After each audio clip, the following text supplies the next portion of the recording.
Hello friends, welcome back to my channel Jain Anupam classes. Friends, अगर आपने इस चैनल को अभी तक सब्सक्राइब नहीं किया है तो प्लीज़ रेड बटन दबाकर सब्सक्राइब करें और वीडियो पसंद आने पर लाइक करें। तो आइए शुरू करते हैं आज class 10th science chapter first chemical reaction and equation. इसमें सबसे पहले हम इसमें चैप्टर में जो पढ़ेंगे उसके बारे में कुछ टॉपिक्स देखते हैं। केमिकल इक्वेशन, ये फर्स्ट टॉपिक पे हम बात करेंगे। पहले केमिकल इक्वेशन, इसमें हम इसकी राइटिंग किस तरीके से लिखते हैं, ये बैलेंस और अनबैलेंस केमिकल इक्वेशन के बारे में हम जानेंगे। इसमें बैलेंस कैसे करेंगे ये भी यहाँ पर हम सीखेंगे। Types of chemical reaction, chemical reaction के कौन कौन से टाइप्स होते हैं, जैसे कॉम्बिनेशन रिएक्शन। कॉम्बिनेशन रिएक्शन क्या है, डिकम्पोजिशन रिएक्शन क्या है, डिस्प्लेसमेंट रिएक्शन, इसके बारे में भी जानेंगे। Double displacement reaction, oxidation and reduction reaction, और लास्ट टॉपिक इसमें the effects of oxidation reaction in everyday life में जो ऑक्सीडेशन रिएक्शन के इफ़ेक्ट होते हैं उसको हम देखेंगे। इसमें हम फर्स्ट पढ़ेंगे कॉरिजन, दूसरा रेंसिडिटी। इनके बारे में हम यहाँ पर देखेंगे इस चैप्टर में। पहले कुछ वर्ड समझते हैं। फर्स्ट है पहले रिएक्टेंट, ये होता क्या है देखते हैं। The substance which take part in a chemical reaction is called a reactant। Chemical reaction में जो सबस्टेंस कंपाउंड हैं जो हमने रिएक्शन के लिए लिए हैं उन्हें हम रिएक्टेंट कहते हैं। Product is a new substance form in a chemical reaction. Chemical reaction होने के बाद जो हमें सबस्टेंस मिलता है उसे हम प्रोडक्ट कहते हैं। ये न्यू सबस्टेंस होता है। इसकी प्रॉपर्टी पहले लिए गए सबस्टेंस से अलग होती है। जैसे वाटर में शुगर मिला दें C6H12O6 तो हमें इससे क्या मिलता है, क्या गिफ्ट होता है हमें? शुगर सॉल्यूशन, सिरप जिसे कहते हैं, सिरप मिलेगा। लेकिन ये कोई केमिकल रिएक्शन नहीं है क्योंकि वाटर में शुगर मिलाने से वाटर और शुगर दोनों की प्रॉपर्टी उस सॉल्यूशन में होती हैं। शुगर की अलग होती है, वाटर की अलग होती है। ये प्रोडक्ट तो बना बट ये केमिकल रिएक्शन नहीं है। ये दिस इज़ द मिक्सचर, ये मिक्सचर है। Chemical reaction, the process substance undergo change to produce new substance with new properties are known as chemical reaction। ऐसा प्रोसेस जिसमें कोई सबस्टेंस न्यू सबस्टेंस में चेंज हो जाता है जिसकी प्रॉपर्टी न्यू होती है उसे हम केमिकल रिएक्शन कहते हैं। जैसे मैंने बताया वाटर के अंदर शुगर करते हैं तो सिरप मिलता है, बट इसकी प्रॉपर्टी अलग नहीं होती। इसकी में वाटर और शुगर दोनों की प्रॉपर्टीज़ होती हैं। इसे हम रिएक्शन नहीं कहते, इसे मिक्सचर कहते हैं। तो रिएक्शन क्या है? तो रिएक्शन में क्या है, जो कंपाउंड हमें मिलता है, जो गिब्स जो हमें प्राप्त होता है, जो रिएक्शन के बाद बनता है, उसे हम प्रोडक्ट को, जो नया कंपाउंड मिलता है जिसकी प्रॉपर्टी बेसिकली जो कंपाउंड लिए हैं उससे अलग होती हैं, उसे हम प्रोसेस को रिएक्शन कहते हैं। The reaction between sodium and water are produce hydrogen and sodium hydroxide. Sodium और water, sodium Na water H2O, ये दोनों एक दूसरे के साथ रिएक्ट करते हैं और रिएक्ट करने के बाद गिफ्ट्स देते हैं हमें NaOH प्लस H2। NaOH को हम सोडियम हाइड्रोक्साइड कहते हैं। H2 हाइड्रोजन गैस है, ये गैस है इसलिए इसको एरो ऊपर लगाया है, ये यहाँ से निकल जाएगी, रिलीज होगी यहाँ से। ये दोनों ही कंपाउंड जो इसमें रिएक्ट करते हैं इन्हें हम रिएक्टेंट कहते हैं। ये हमें रिएक्शन के बाद मिलते हैं, इसे हम प्रोडक्ट कहते हैं। NaOH प्लस H2 प्रोडक्ट है। इनकी प्रॉपर्टी इनिशियली ये लिए गए कंपाउंड सोडियम और वाटर से अलग होती है। एक और एग्जांपल लेते हैं। The cleaned magnesium wire burning in a air then produce white powder। इस वाइट पाउडर को कहते हैं हम मैग्नीशियम ऑक्साइड। मैग्नीशियम को एयर की ऑक्सीजन के साथ में बर्न करते हैं, जलाते हैं तो मैग्नीशियम ऑक्साइड और हीट निकलती है। इस MgO को, ये वाइट रंग का पाउडर है, इसे हम मैग्नीशियम ऑक्साइड कहते हैं। ये मैग्नीशियम है, ये एयर की ऑक्सीजन है, बर्न करने पर ये मैग्नीशियम ऑक्साइड देता है। ये कंपाउंड इनसे अलग प्रॉपर्टी रखता है। ये कंपाउंड मैग्नीशियम ऑक्साइड, मैग्नीशियम और ऑक्सीजन इनसे अलग प्रॉपर्टी रखता है। ये केमिकल रिएक्शन है। यहीं पर हम बात को नोट करते हैं। The magnesium is the silvery white metal. ये मैग्नीशियम सिल्वरी वाइट रंग का एक मेटल होता है। मैग्नीशियम वायर को जब हम एयर में बर्न करते हैं, magnesium wire burn in air with dazzling white flame, तो डिजिलाइन वाइट फ्लेम के साथ ये जलता है। Characteristic of chemical reaction. Chemical reaction की कैरेक्टरिस्टिक क्या है देखते हैं। The easily observable features which take place as a result of chemical reaction are known as characteristic of chemical reaction। ऐसे फीचर्स जिन्हें हम ऑब्जर्व करते हैं, इजीली ऑब्जर्व करते हैं, वो कैरेक्टरिस्टिक कहलाते हैं। जैसे number first, evaluation of gas, change in colour, change in temperature. क्या कलर चेंज हो गया, क्या उसका टेम्परेचर चेंज हो गया। Change in stage, formation of precipitate, ये सभी की सभी केमिकल रिएक्शन की कैरेक्टरिस्टिक हैं। नेक्स्ट पॉइंट पे चलते हैं। Chemical equation. The method of representing a chemical reaction with the help of symbols and formula of the substance involved in it is called chemical equation। Chemical reaction को represent करने का वह तरीका जिसमें उसमें यूज होने वाले सभी कंपाउंड्स, एलिमेंट्स, उनको उनके सिंबल या उनके फॉर्मूले द्वारा लिखा जाना ही केमिकल इक्वेशन कहलाती है।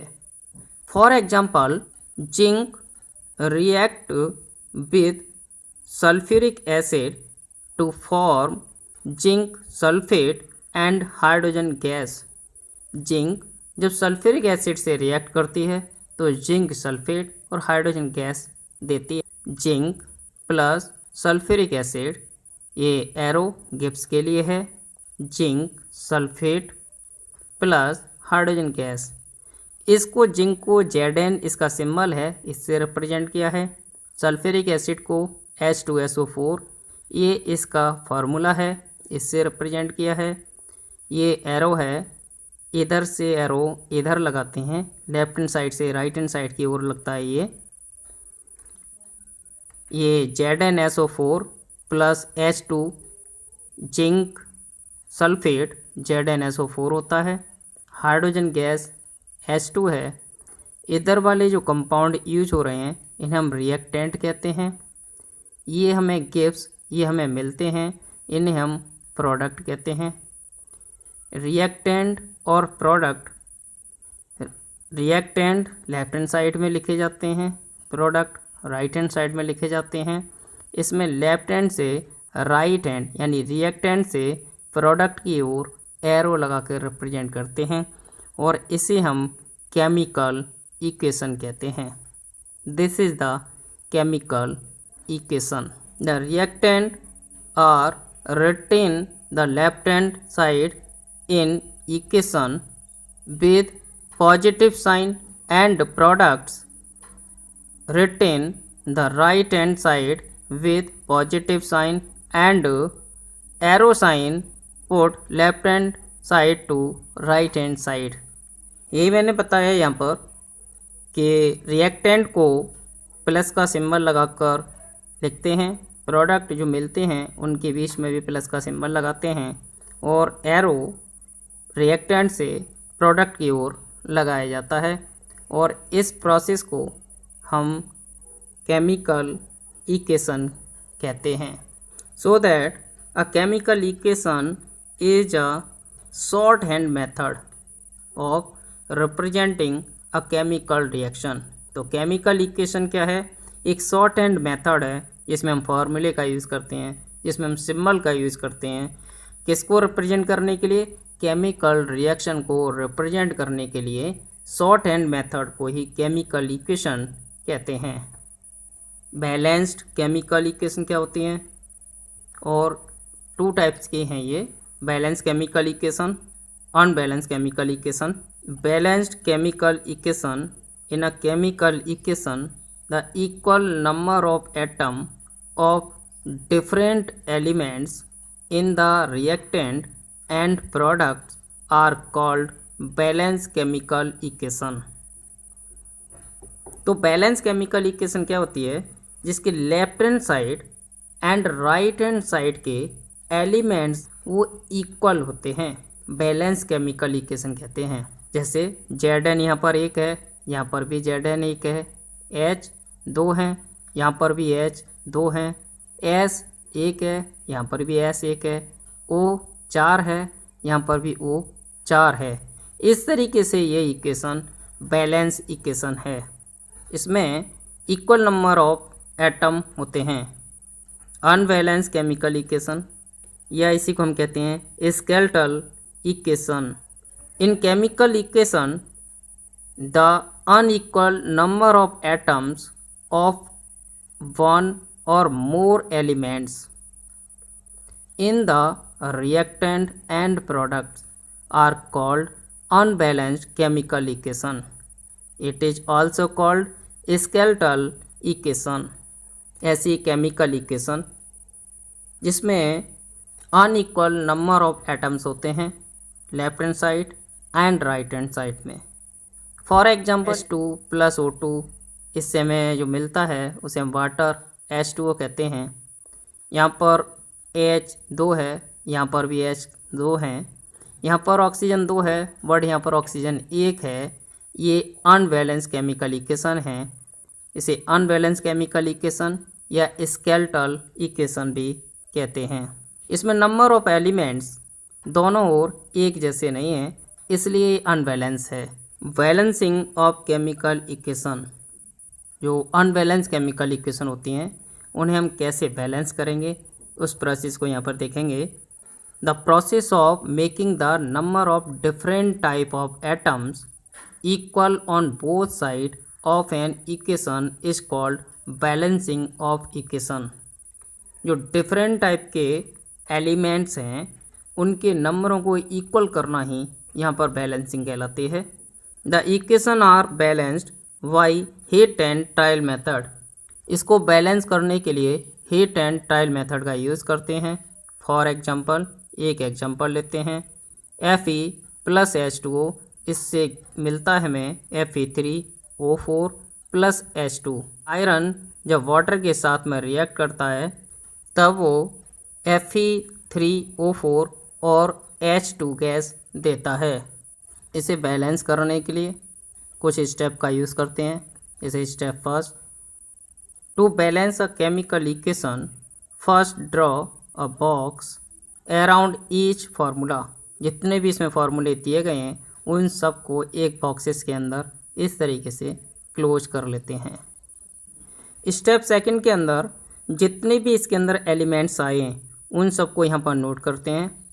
जैसे iron Fe, hydrogen H, oxygen O, number of atoms in the reactant, यानी लेफ्ट हैंड साइड में नंबर ऑफ एटम नोट करते हैं।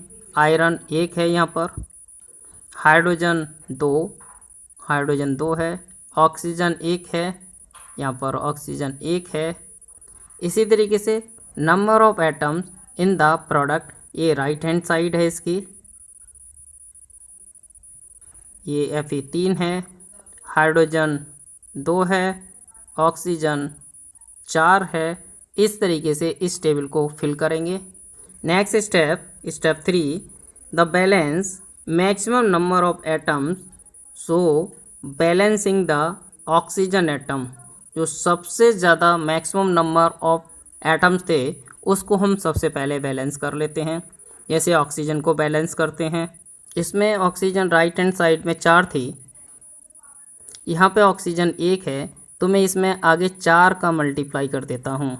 देखते हैं, इस तरीके से 4 का मल्टीप्लाई किया तो यहाँ पर ऑक्सीजन बैलेंस हो जाती है। ऑक्सीजन 4, यहाँ पर भी ऑक्सीजन 4 है। Step 4, Fe and H atoms are still not balanced, so balanced Fe and H any one, so pick hydrogen atom and balancing। Hydrogen और आयरन Fe दोनों ही अनबैलेंस हैं, इनमें से किसी भी एक को पहले बैलेंस कर सकते हैं। पहले मैं इसे हाइड्रोजन को बैलेंस करता हूँ। हाइड्रोजन को यहीं पर हम चेक करते हैं। 4 2 जा 8 हाइड्रोजन है, यहाँ पर 2 हाइड्रोजन है, तो इसमें मैं 4 का मल्टीप्लाई कर दूँ तो हाइड्रोजन हमारे पास बैलेंस हो जाएगी। 4 2 जा 8, यहाँ पर भी 4 2 जा 8, तो यही करते हैं इसमें। तो इसमें ये 4 का मल्टीप्लाई कर दिया तो हाइड्रोजन बैलेंस हो गई दोनों तरफ। 4 2 जा 8, 4 2 जा 8। हाइड्रोजन को बैलेंस करने के बाद नेक्स्ट स्टेप पे आगे बढ़ते हैं। Step 5, examine the above equation and pick up third elements. जैसे यहाँ पर आयरन है, which is not balanced, so balancing. जो एलिमेंट्स हमारा रह गया है, जो बैलेंस नहीं हुआ, उसे हम यहाँ पर बैलेंस करेंगे। यहाँ पर आयरन हमारा रह गया है, तो आयरन को पिकअप करते हैं और इसे बैलेंस करते हैं। यहाँ पर हम चेक करते हैं, आयरन हमारे पास 1 है, यहाँ पर आयरन 3 है, तो अगर मैं यहाँ पर 3 का मल्टीप्लाई कर दूँ तो वो साइड आयरन इक्वल हो जाता है, तो इसलिए मैंने इसमें 3 का मल्टीप्लाई कर दिया। यहाँ पर आयरन 3 था, अब आयरन यहाँ 1 था, अब मैंने 3 का मल्टीप्लाई किया तो ये 3 हो गया। इस तरीके से इक्वेशन हो गई। नेक्स्ट स्टेप में चलते हैं। Finally to check atom of each elements on both side are equal. Both side के हम एलिमेंट्स को चेक कर लेते हैं, क्या ये सभी इक्वल हैं। तो हम देखते हैं, पहले हमने सबसे पहले ऑक्सीजन को बैलेंस किया, ऑक्सीजन बैलेंस हो गई थी हमारे पास 4 ऑक्सीजन। फिर हमने हाइड्रोजन को बैलेंस किया, 4 2 जा 8, 4 2 जा 8, हाइड्रोजन भी बैलेंस हो गई। फिर हमने आयरन को बैलेंस किया, Fe 3 थी, और फिर यहाँ पर भी Fe 3 हो गई। इस तरीके से ये पूरी इक्वेशन ये बैलेंस है। सो इसके बॉक्सेस को हटा देते हैं और इसे इस तरीके से नोट कर लेते हैं। 3Fe plus 4H2O gives Fe3O4 plus 4H2। This equation are balanced equation. ये इक्वेशन जो हमें मिलती है इसे हम बैलेंस इक्वेशन कहते हैं।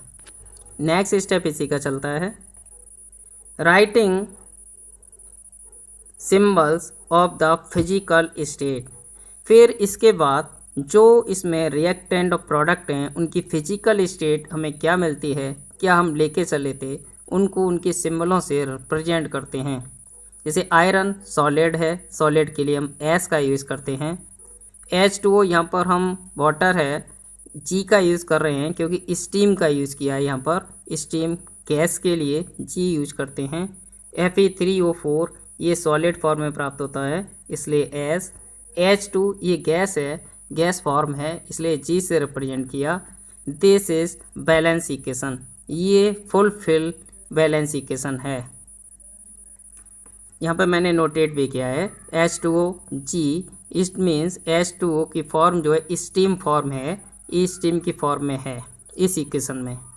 एस सॉलिड के लिए, जी गैसेस के लिए, एल लिक्विड स्टेट के लिए और एक्वस सॉल्यूशन के लिए AQ का यूज करते हैं हम। Next topic type of chemical reaction, next video next lecture में।